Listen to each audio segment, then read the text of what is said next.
girls' camp? Girls' camp. When you were a girl, not when you were... When I was an adult. Yeah. Well, I had my very first year at girls' camp was quite exciting. I was only 11. At that time, you moved ahead with your class. It wasn't according to your birthday like it is now. So I was 11 when I first started Mutual, and I went to girls' camp the first year at 11. And it was a good thing to do. We had lots of things to do. They had just built a new camp up in western Wyoming that we went to, up in the mountains. And so we went on a hike one day. This was for the first and second year. I guess the beehives were the age, or anybody could go really. But there were 150 of us that were going up the hill. That's a big group. Yeah, it was. We only had one man with us, and he was leading us, and he would go back and forth. They wouldn't do that anymore. No, they wouldn't let us do that with only one man. Not just the man, but yeah. Yeah. But he would run back and forth. He'd run from the front to the back, and then from the back up to the front, just to make sure everybody was keeping up and we weren't losing anybody. We finally got up to what they called the wind caves, which was not much, but an opening in it looked like a big keyhole, actually. And you went into the wind caves and crawled around a little bit, and you could feel the wind coming through. It was real exciting, and rocks. And when we came out of the wind caves, there were clouds gathering in the sky. And it started to thunder a little bit, and our leader, I can't remember his name at the moment, but he told us when we came out, we had taken lunches and we were going to eat our lunch, and he told us to sit under the little trees. He was afraid of the lightning coming, and it would be attracted to the tall trees. So my cousin and I had come out, and we had already found a place, and it was under the tall trees. We sat on a dead log, and we had our sandwiches out already, and we were starting to eat. And he came by once more and told us, "Move under the small trees." So we decided we should be obedient, and we put our sandwiches back in our bag and started walking towards the little trees. And just as we got there, and lightning flashed down the mountain, and it struck us all. It struck every girl that was in the camp was hit by the lightning. And when I was sitting, I remember looking up, and I saw, I think it was an angel, a white angel coming towards me, and I felt hands on my shoulders pulling me back under the tree. And when we all finally woke up, I remember hearing, it took us a long time to come back to consciousness, and I could hear one of the girls that had been injured crying for her mother. And it was kind of annoying, actually. I thought, why doesn't she be quiet and quit crying? But I didn't know what her problem was. But anyway, when I woke up, I was up underneath a little tree, and I knew that I hadn't put myself there. So I'm assuming that the angel that I saw moved me out of the way of the lightning. And when we all woke up, most of the girls had some kind of lightning burns on them of some kind. There were 4 girls that were killed and 1 leader, and they had all been sitting under the big trees, the same trees that we had been sitting under. And the log that we were sitting on had split in half, and the top half of that log was a couple of 100 feet away down at the bottom of the hill. So we knew that if we'd have stayed there and not been obedient, we would have been killed also.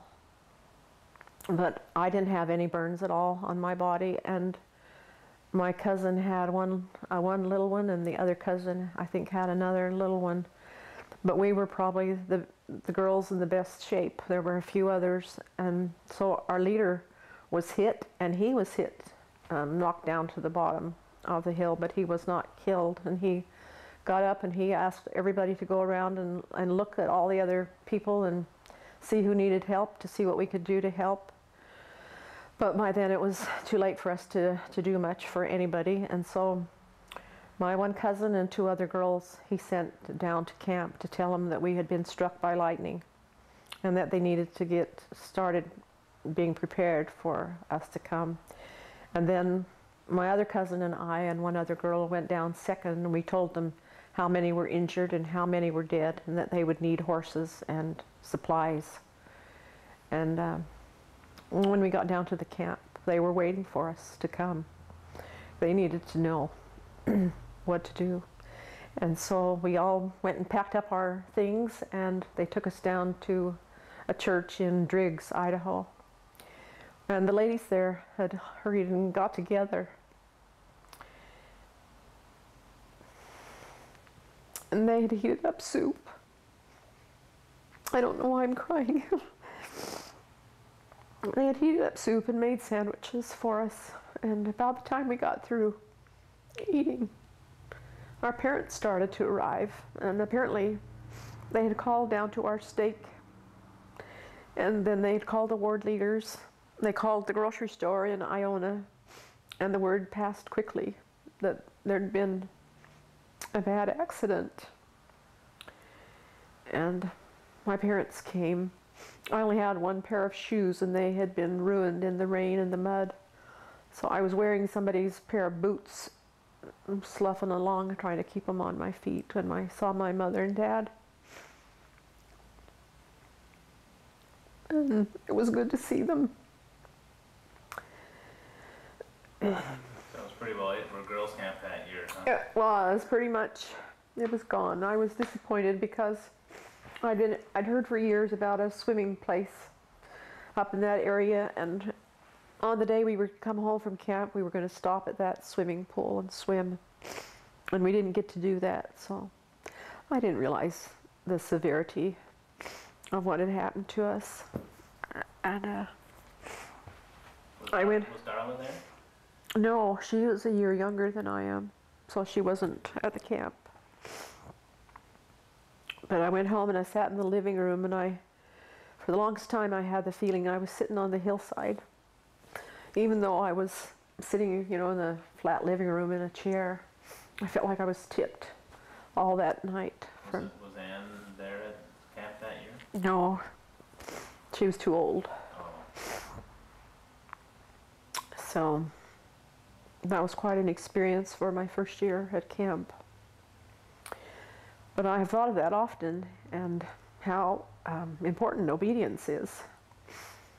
That if I hadn't been obedient, I wouldn't even still be here.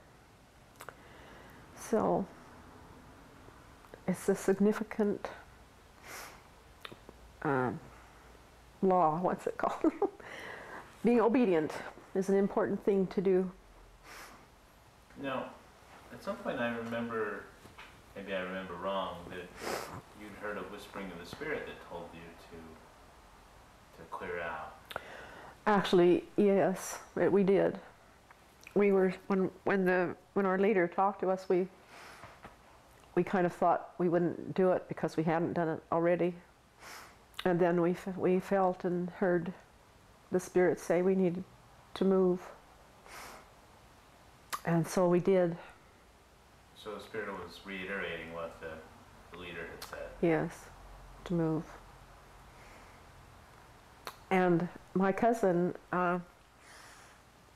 my one cousin saw angels flying around after she woke up.